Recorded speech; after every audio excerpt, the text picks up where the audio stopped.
Hi guys, welcome back to Future Dimensions 360. As you know, in our last tutorial, we had implemented useState and useEffect hook. We had fetched data on the base of useEffect hook and we had set it up all that data in useState hook. In today's tutorial, we will be implementing the same example but replacing the useState hook with useReducer hook. Let's go ahead and try to implement that. I'll go into my components folder and create a new file called fetch data 2.js.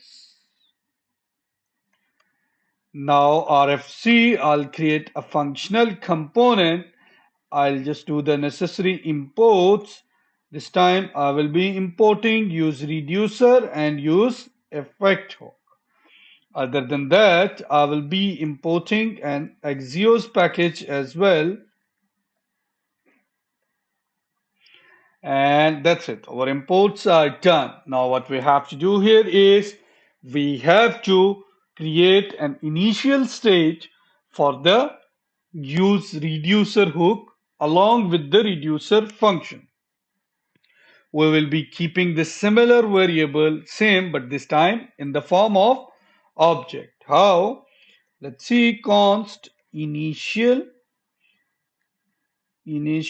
state.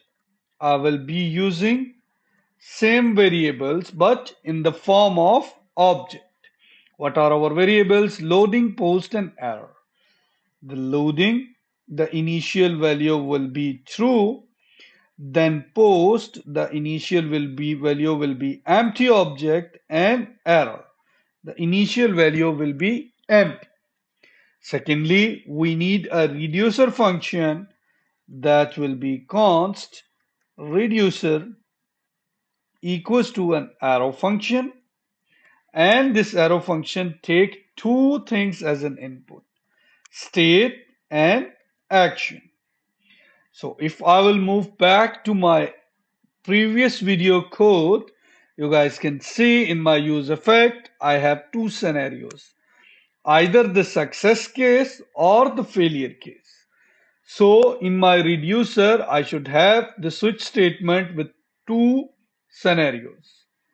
Which one? For example, action.type, I'll say I will be having two cases. Case 1 will be FATCH fetch underscore SUCCESS success, and the second one will be I will return a state here, the updated value for the state, and the second one will be our case.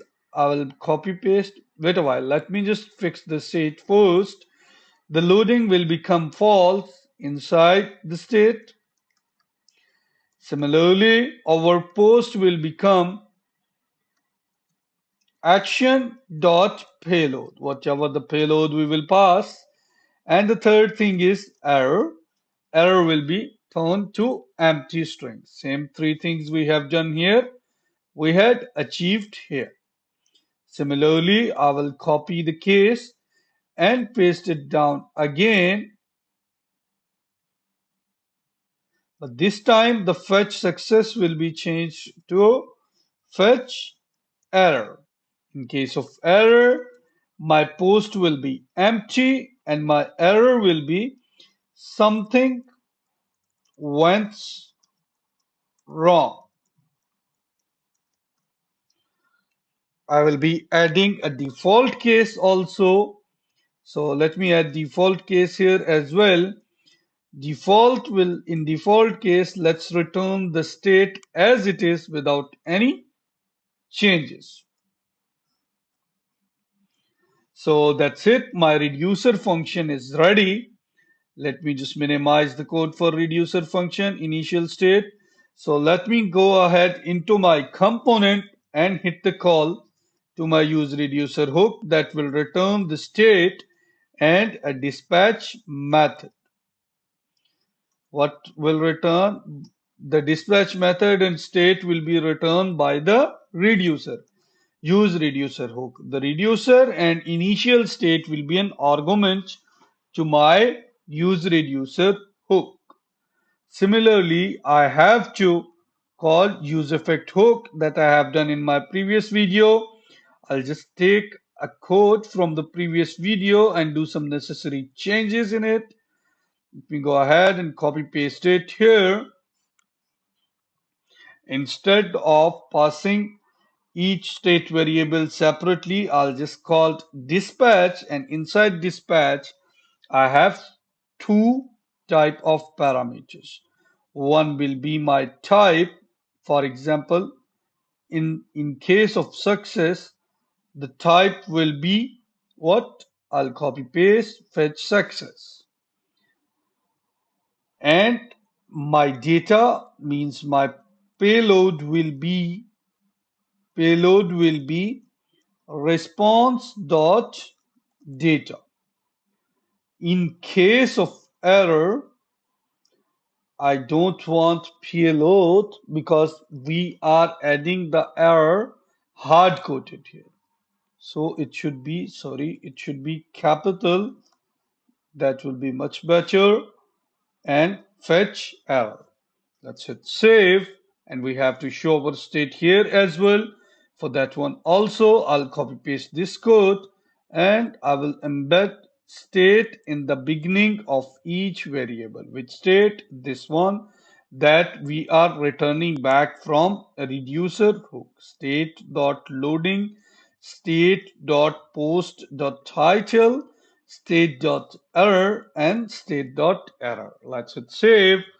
Go to app.js, comment out the previous component and add fetch data to component in it. Let's hit save. Go to my browser. Let me something went wrong. Why? Because our JSON placeholder, our link is, I believe it's wrong. Control C. Let's copy the proper link and paste it here back and hit save. And let's go to my C.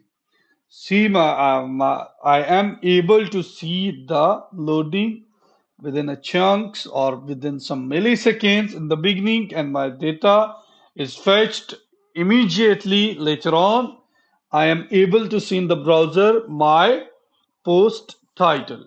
In case I'll make this link wrong, I will be able to see something went wrong. This is how I can replace useReducer hook with useState hook.